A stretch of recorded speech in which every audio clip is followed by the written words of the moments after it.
আসসালামু আলাইকুম রহমতুল্লাহি ওবরাকাতুহু। আলহামদুলিল্লাহ আলহামদুলিল্লাহ।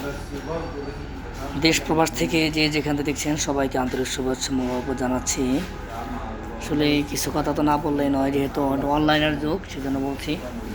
কথাটা হচ্ছে হলো যে পাপ করে তার যে পরিমাণ গুনাহ হয়, আর যে পাপ করার কাজে সহযোগিতা করে তারও একই সেম সেম গুনাহ। বুঝতে পারছেন? তো মানিকগঞ্জে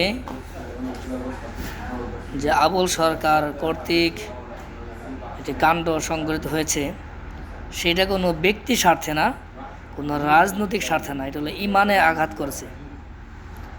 আর যারা ইমানদার দাবি করবে, মুসলমান দাবি করবে, প্রত্যেকের হৃদয়ে আবুল সরকার, এই বাউল সরকারের এই অশ্লীল কথাগুলো প্রত্যেকটা মুমিনের হৃদয়কে ব্যথিত করেছে এবং প্রত্যেকটা মুমিন মুসলমানের ইমানের উপরে আঘাত করেছে।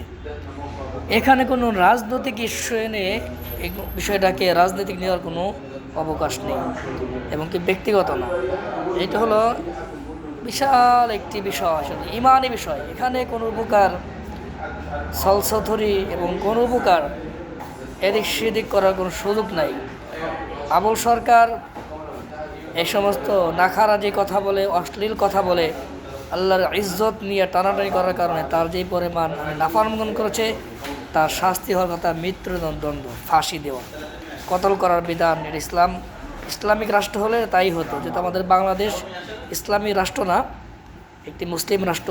সেই হিসেবে বাংলাদেশের যে সংবিধান আছে, সংবিধানে এটা এখন উল্লেখ করা দরকার যে আল্লাহ এবং আল্লাহ রসুলকে নিয়ে ইসলামের কোনো বিদ্বেষপূর্ণ কথা বললে শরিয়া আইন মোতাবেক তার বিচার হবে, এমন দুটোটা একটা আইন চাই। এবং কি আবুল সরকারের যেই পরিমাণ তার শাস্তি হবে, যারা তার পক্ষ নেবে তাদেরও সেই একই শাস্তির দাবি আমি প্রবাস থেকে করছি। আমি নাসিরউদ্দিন, মানিকগঞ্জের কৃতি সন্তান। আমি দূর প্রবাস থেকে এই দাবি রাখি সরকারের প্রতি, আবুল সরকারের প্রতি কোনো সহানুভূতি দেখাবেন না। যদি আপনারা দেখান, আপনারাও সেই আল্লাহর আযাবের মধ্যে পাকড়াও হবেন। আশা করি সকলে বুঝতে পারছেন। না বুঝলে আরও বুঝাই দেবো, সমস্যা নাই। ইসলামের হুকুমত থাকলে এটা তার বিধান হচ্ছে কতল করা। সে এমন কথা বলছে যে এই কথা কোনো মুসলমান সহ্য করতে পারবে না, কারণ এটি কোনো রাজনৈতিক ইস্যু না, কোনো ব্যক্তিগত ইস্যু না, এটা হচ্ছে ইমানি ইস্যু। এখানে কোনো প্রকার কাল বিলম্ব করার কোনো সুযোগ নেই। তারা যারা মুক্তি চান তাদেরও একের পর শাস্তি হওয়া দরকার। আসসালামু আলাইকুম রহমতুল্লাহ।